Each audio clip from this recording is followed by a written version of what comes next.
Good evening. You're watching the Daily News Live. This is Diana Gabor, and today our story is about altered state of consciousness influenced by psychoactive drugs.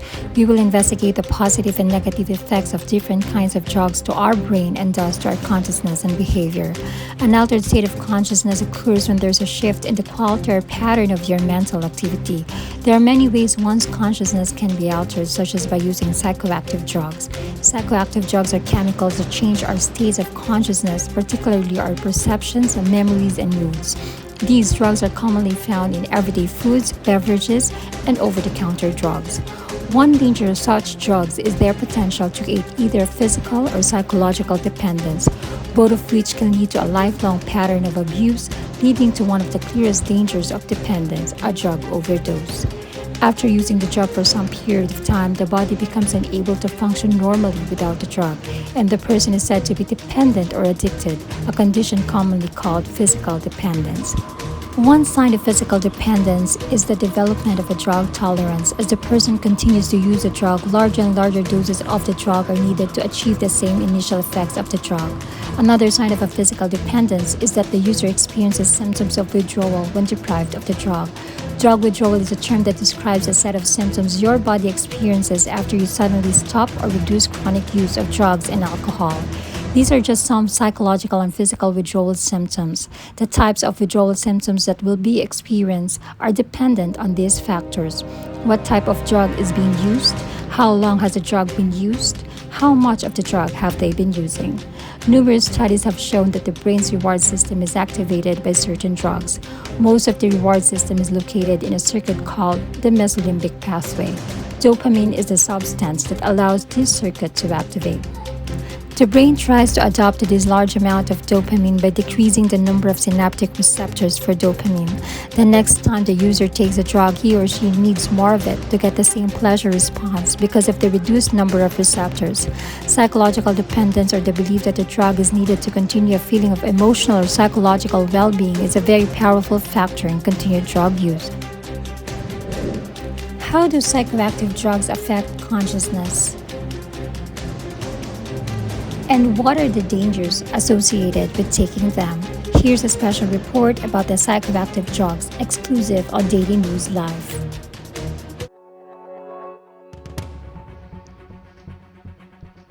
The major categories of psychoactive drugs are stimulants, depressants, and hallucinogens. Prescribed stimulants are usually taken orally, while illicit stimulants usually are snorted, smoked, injected, or swallowed.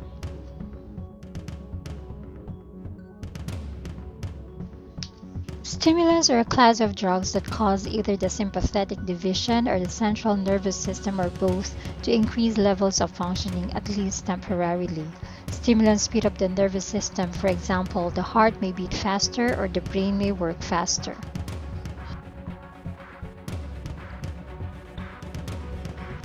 Thus, this class of drugs is also known as speed because they speed up the messages between the brain and the body. They can make a person feel more awake, alert, confident, or energetic. Many of these drugs are called uppers for this reason. Large doses of stimulants can cause overstimulation, causing anxiety, panic, seizures, headaches, stomach cramps, aggression, and paranoia. Long-term use of strong stimulants can also cause a number of adverse effects.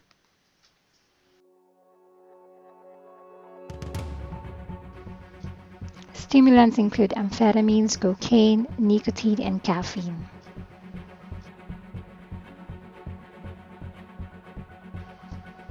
Amphetamines are a group of chemically related synthetic stimulant drugs.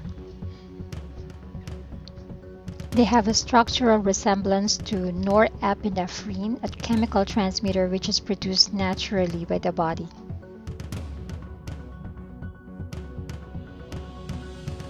Among the amphetamines are drugs like benzodrine, methadone, and dexedrine. Amphetamines increase mental activity and physical energy as well as euphoric feeling to the user. While the user may feel that they have twice as much energy as normal on the day or night that they take it, When its stimulating effects wear off, they find themselves with half their normal energy. Stimulants won't give people any extra energy, but they will cause people to burn up whatever energy reserves they do have.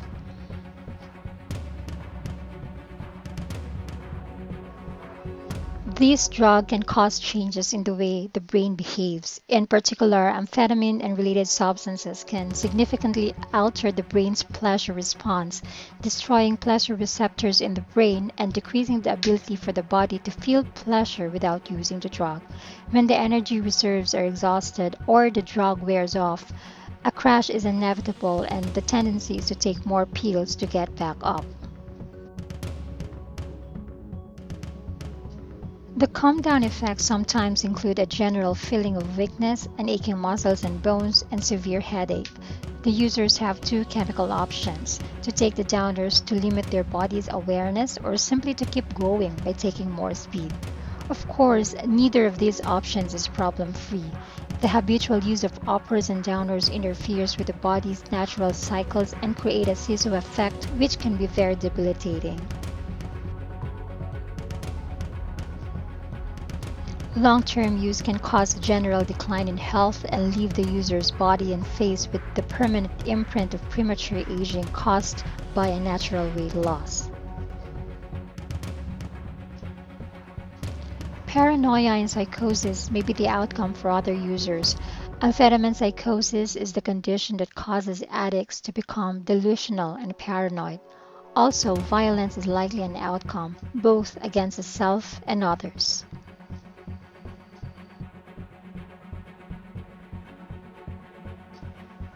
A related compound, methamphetamine, is sometimes used to treat attention deficit hyperactivity disorder or narcolepsy.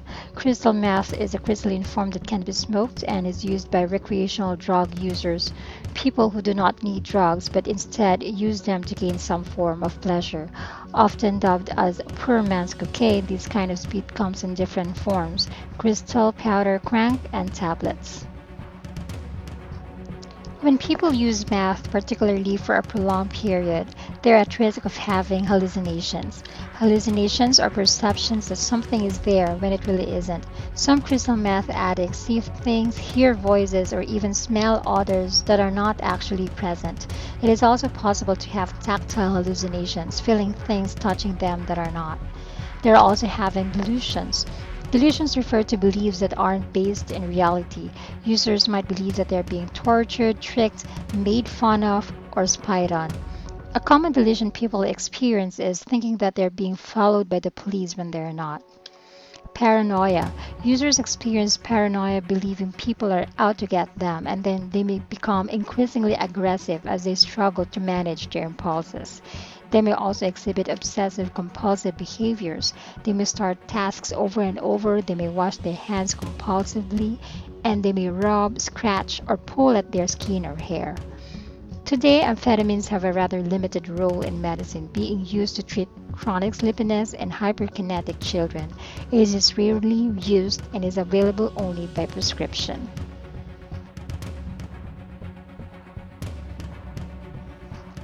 Cocaine is a powerfully addictive stimulant drug made from the leaves of the coca plant native to South America.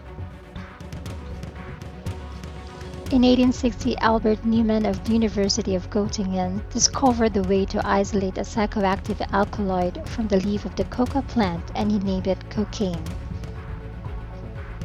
Dr. Carl Koller discovered its use as a local anesthetic for eye surgery, and from then on, cocaine became an important medicinal drug.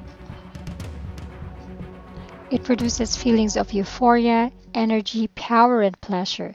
It also deadens pain and suppresses the appetite. Other effects of the drug include a boost in self-confidence, vigilance, and well-being. It can also cause increased alertness, restlessness, irritability, and paranoia. It works on the brain by blocking the reuptake of dopamine, the feel-good neurotransmitter. Cocaine also works by blocking the reuptake of the neurotransmitters serotonin and norepinephrine, which also contribute to a short-lasting rush or euphoria experienced after ingestion. The chronic use of cocaine reduces the concentration of neurotransmitter metabolites, thus permanently interfering brain function. Withdrawal symptoms include an intense craving for more drug, irritability, violent outbursts, paranoia, and depression. Repeated doses may also lead to involuntary motor activity, heart diseases, seizures, psychosis, respiratory failure, sexual dysfunction, and death.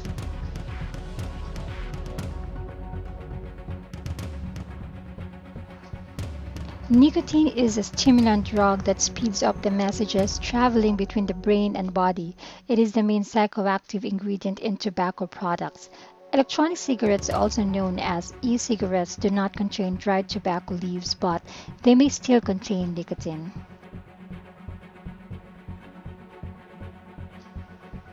Most experts in addiction seem to agree that although crack cocaine produces addiction in nearly three-fourths of the people who use it, nicotine produces addiction in 99% of the people who use it.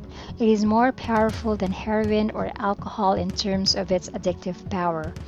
Why is it so difficult to quit using tobacco products? To answer this question, we must know, what does nicotine do to your brain? Most people understand how smoking affects the lungs and heart, but what's less is known is the impact that nicotine has on the brain. Nicotine mimics several neurotransmitters which send signals in the brain. Since nicotine is similar in shape to the neurotransmitter acetylcholine, it increases signaling activity. Over time, the brain begins to compensate for the increased signaling activity by reducing the number of acetylcholine receptors. Nicotine also activates dopamine signals, creating a pleasurable sensation. This causes a nicotine tolerance, so continued and more nicotine is needed.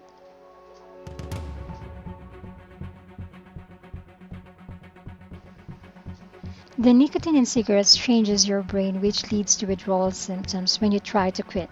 When this happens, you may experience a variety of side effects, including intense cravings, anxiety and irritability, eating more and putting on weight, trouble concentrating, depression, aches and pain, and unfortunately, when these symptoms strike, many people reach for another cigarette to ease the effects of withdrawal. The changes that occur in the brain as a result of this cycle creates a dependence on nicotine because your body is used to having the nicotine in your system, which then becomes an addiction that can be difficult to break.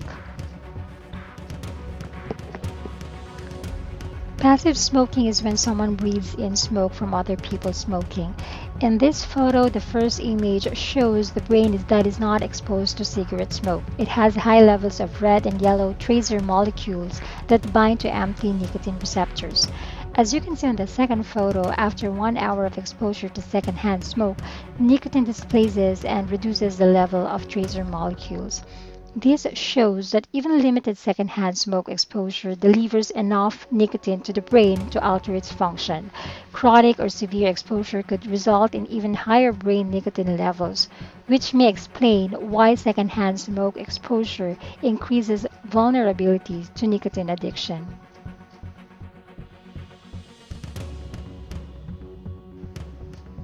Caffeine occurs naturally in well over 100 different plant species and, as such, is an active principle in numerous mildly psychoactive substances, including, of course, tea, coffee, cacao, the source of cocoa and chocolate, and numerous soft carbonated drinks such as Coca Cola. It has rightly been called the world's most popular drug.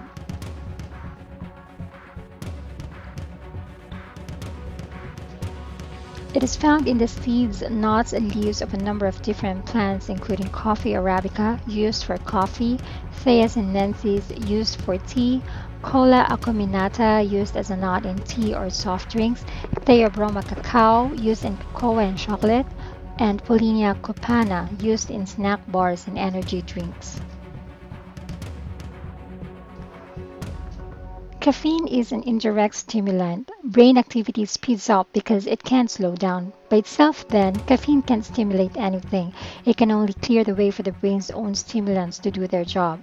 It is a mild stimulant, it helps maintain alertness, and can increase the effectiveness of some pain relievers such as aspirin. The remarkable talent of caffeine is to mimic adenosines' shape and size and enter the receptors without activating them. The receptors are then effectively blocked by caffeine. In other words, caffeine is an antagonist of the A1 adenosine receptor. The neurotransmitters dopamine and glutamate, the brain's own homegrown stimulants, are freer to do their stimulating work with the adenosine tab on hold. And that's the effect you feel not long after downing your triple shot skinny mochaccino.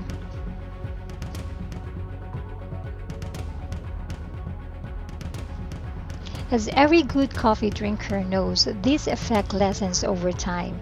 It steadily takes more and more caffeine to achieve the same level of stimulation from your excitatory neurotransmitters. This is the irritating dynamic we all know as tolerance. Up to 4 cups of coffee per day, or an equivalent intake of another source of caffeine, has a stimulating effect.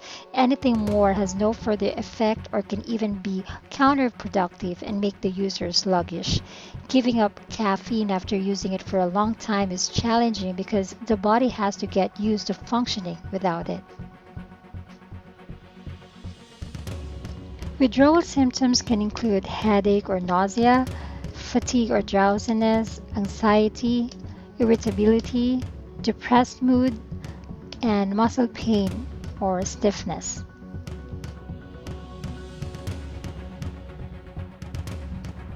Another class of psychoactive drugs is depressants.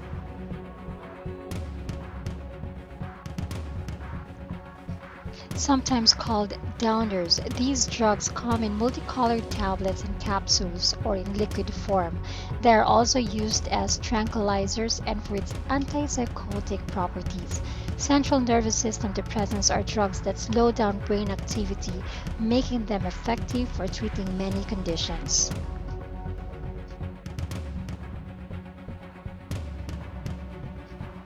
They are used to treat a number of different disorders, including insomnia, anxiety, panic attacks, stress, sleep disorders, pain, and seizures. These drugs operate by affecting the neurotransmitter gamma aminobutyric acid or GABA, which leads to side effects such as drowsiness, relaxation, and decreased inhibition. Drugs that are classified as CNS depressants are major and minor tranquilizers, alcohol, and narcotics.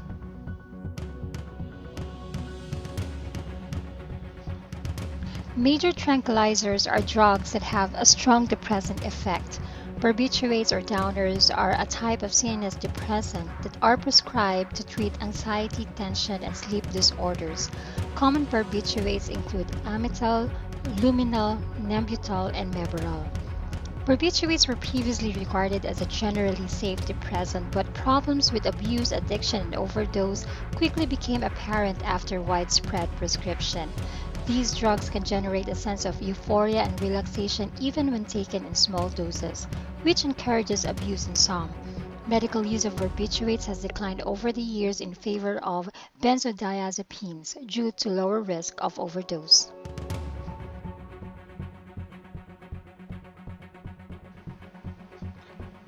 The minor tranquilizers, or drugs having a relatively mild depressant effect, include the benzodiazepines.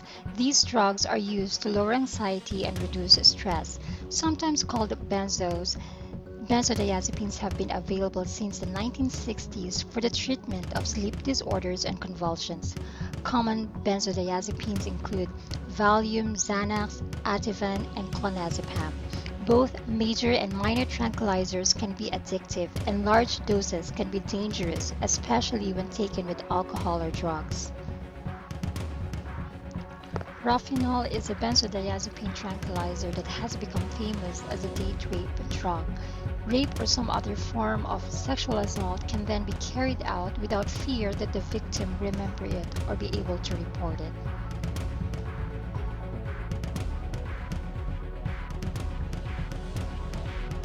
The most commonly used and abused depressant is alcohol, the chemical resulting from fermentation or distillation of various kinds of vegetable matter. Alcohol is often used with stimulants. Many people think this is because alcohol makes a person feel up and euphoric or happy.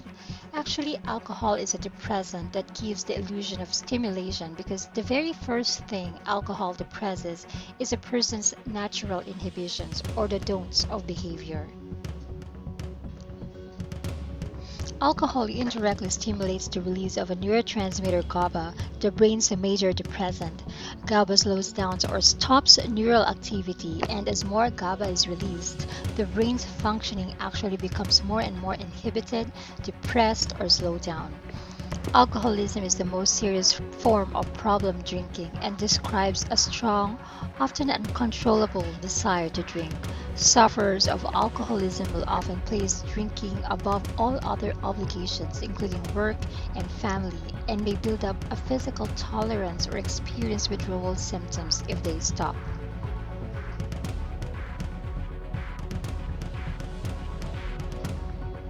Narcotics are a type of depressant that suppresses the sensation of pain by binding to and stimulating the nervous system's natural receptor sites for endorphins, the neurotransmitters that naturally deaden pain sensations. All narcotics are a derivative of a particular plant-based substance, opium. Thus, narcotics are also called opioid pain relievers. They are only used for pain that is severe and is not helped by other types of painkillers. When used carefully and under a healthcare provider's direct care, these drugs can be effective at reducing pain. Opioid drugs provide a shortcut to the brain's reward system by flooding the brain's pleasure center with dopamine. The opium poppy is a source of both the indispensable painkiller morphine and the most notorious of all street drug heroin. Morphine was created by dissolving opium in an acid and then neutralizing the acid with ammonia. Morphine was thought to be a wonder drug, although its addictive qualities soon become a major concern to physicians and their patients. Morphine is still used today to control severe pain, but in carefully controlled doses and for very short periods of time. Heroin, ironically, was the first hailed new wonder drug, a derivative of morphine that did not have many of the disagreeable side effects of morphine. The theory was that heroin was a purer form of the drug and that the impurities in morphine were the substances creating the harmful side effects. As a person continues to use opioids over time, the body becomes desensitized to their effects and needs greater amounts to achieve the same effects the person previously experienced. Increasing tolerance over time also increases the risk of accidental overdose due to the dangerous respiratory effects opioids cause. The cravings and withdrawal symptoms can be overwhelmingly strong, making the urge for opioids difficult to resist. Withdrawal symptoms include insomnia, nausea and vomiting, confusion, hallucination, anxiety and panic attacks, body pains, and tremors.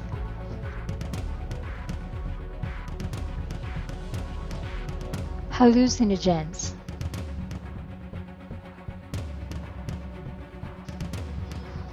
Hallucinogens actually cause the brain to alter its interpretation of sensations and can produce sensory distortions very similar to synesthesia, in which sensations cross over each other.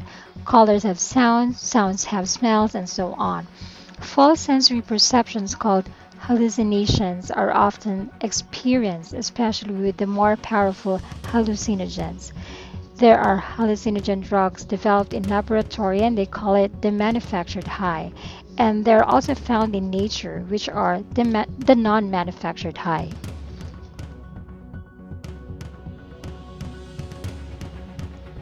When under the influence of these type of drug, people often report rapid, intense emotional swings and seeing images, hearing sounds, and feeling sensations that seem real but are not. Research suggests that classic hallucinogens work at least partially by temporarily disrupting communication between brain chemical systems throughout the brain and spinal cord. Some hallucinogens interfere with the action of the brain chemical serotonin and glutamate.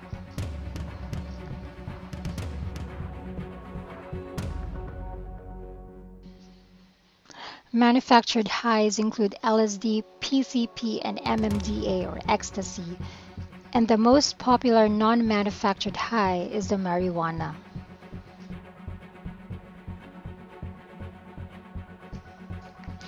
LSD is synthesized from a grain fungus called ergot. It was first synthesized in 1938 by Swiss chemist Albert Hofmann to treat respiratory depression.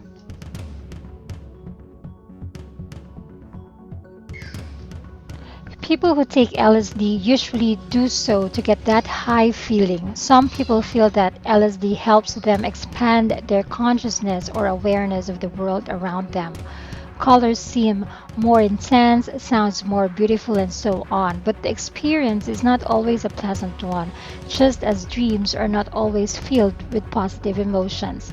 Bad trips are quite common, and there is no way to control what kind of trip the brain is going to decide to take. LSD is not known to be addicting, but frequent use of LSD can lead to tolerance. Tolerance means you need more and more LSD to get the same high.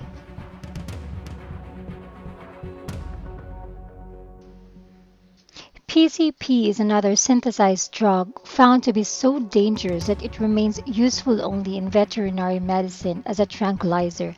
Depending on the dosage, it can be a hallucinogen, stimulant, depressant, or an analgesic or pain killing drug. People who use PCP can get psychologically addicted to it. This means their mind is so dependent on PCP, they are not able to control their use of it and they need PCP to get through their life.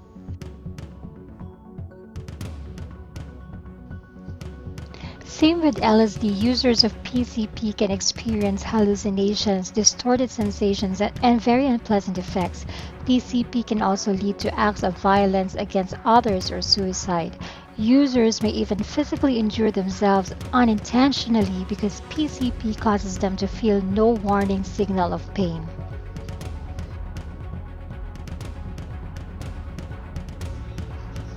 MDMA, known on the streets as ecstasy or simply X, is a synthetic drug that alters mood and perception. Both ecstasy and Molly are made from MDMA, but ecstasy is used to describe a designer version in pill or tablet form, while Molly is used for the white powder or crystal like substance. Both MDMA and PCP are now classified as stimulatory hallucinogenics, drugs that produce a mixture of psychomotor stimulant and hallucinogenic effects. Recognizing an addiction to ecstasy can be difficult because the drug lacks obvious withdrawal symptoms and is often used among young people in social settings. Regardless, continued use of ecstasy can lead to psychological and physical dependence.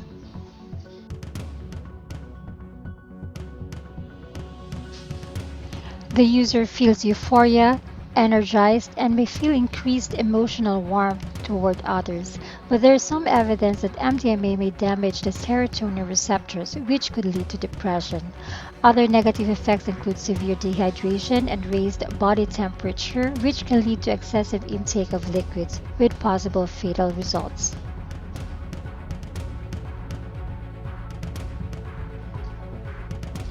One of the best known and most commonly abused of the hallucinogenic drugs is marijuana, also called pot or weed. It comes from the leaves and flowers of the hemp plant called cannabis sativa.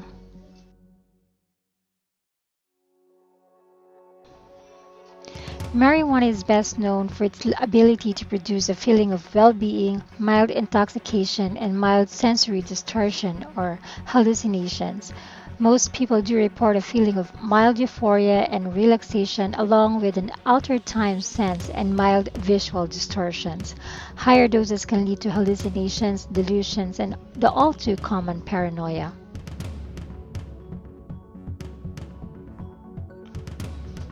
Like other drugs, a tolerance for hallucinogens can develop quickly, requiring greater amounts to achieve the same effect. As the hallucinogen drug leaves your system, you will begin to feel uncomfortable physical and psychological changes. Hallucinogens withdrawal symptoms include flashbacks, aggressive, hostile, or violent behavior, zombie like state, depression, and long term psychosis.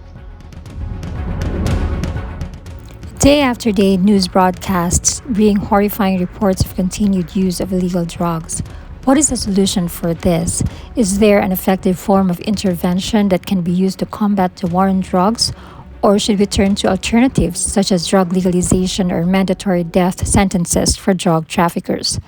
We must recognize that these drugs are medicines, treatments for the human condition, but we must recognize the danger of abusing or overdosing them.